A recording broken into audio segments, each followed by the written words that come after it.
So you are a musician and you've been playing guitar or piano for several years now, but you're still stuck playing the same old boring chord progressions. Well, let's talk about a couple ways that you can up your chord progressions just a little bit. What's up, everybody? Thank you so much for stopping by and checking out my channel as always. For those of you who are new here, my name is Daniel from iosoundstudio.com. My goal is to impact the world with music and to inspire and to teach other people how to do the very same thing. So let's go ahead and jump in and talk about a few different ways that you can increase the quality or the interest of your chord progressions. So say, for example, you are used to a simple 1-5-6-4 chord progression in the key of C, something like this.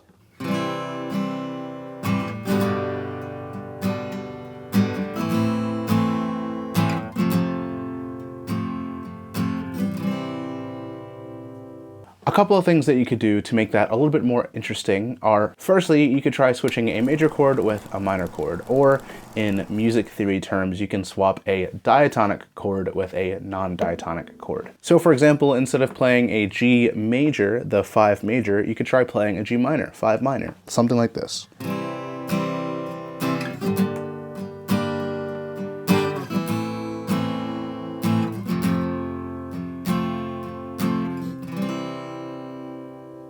It has a darker feel and it adds some darker, more ominous undertones to the chord progression. You could also, for example, try changing the 4 major to a 4 minor, and that would sound like this.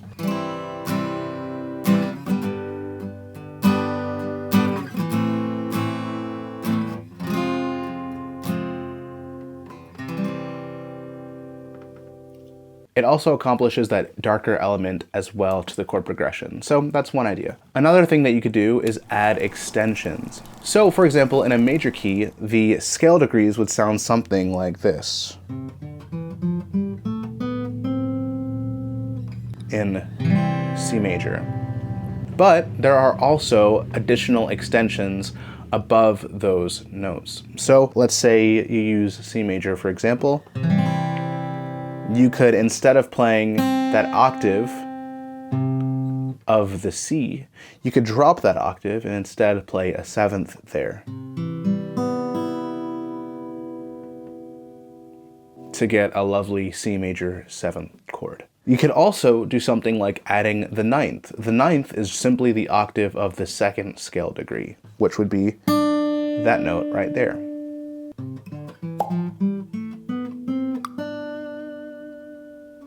So if we were to put that in the C major chord, it would sound like this.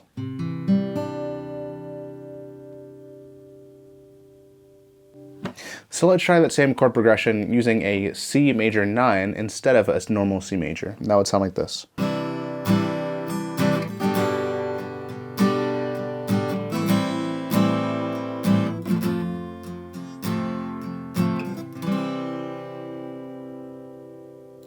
I also substituted A minor for A minor 7. So another way that you can make your chord progressions a little bit more interesting is by borrowing a chord from a parallel key. So right now we're in C major, but what if we were to borrow a chord from C minor? Well, C minor has the chord B flat major in it. So if we were to borrow the chord B flat major and put that into our chord progression in the key of C major, that could sound something like this.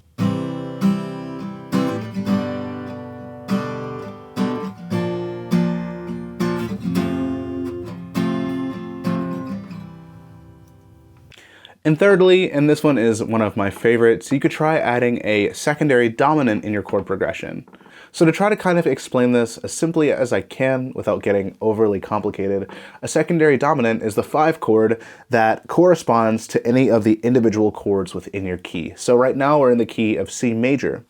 And if I were to play a secondary dominant for, say, A minor, that secondary dominant would be E dominant 7. A fairly easy way to kind of think about this is go to that individual chord and then figure out what the 5th chord of that particular chord progression would be. In the key of C major, I want to find the secondary dominant to my A minor, and then you think about the different chords in that key. So that would be A, B, C, D, E. And now I know it's an E dominant 7. Now, depending on the key that you're playing in, it could be a sharp or a flat. In this case, it's just E dominant 7. But for example, it could have been E flat dominant 7 in a different key. So for example, if I were to put that E dominant 7 in this chord progression, that would sound like this.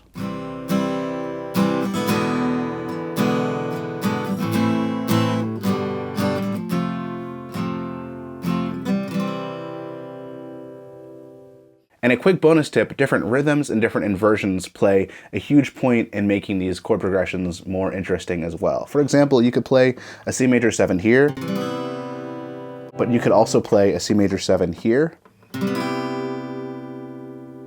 And you could also play a C major 7 here as well. So kind of be intentional about how you think about these things when you are playing with your chord progressions. So that was a bit of a shorter video, but that's everything that I have for you today. And of course, there's way more that we could go into on this topic, but those are just a handful of ways that you can try making your chord progressions a little bit more interesting.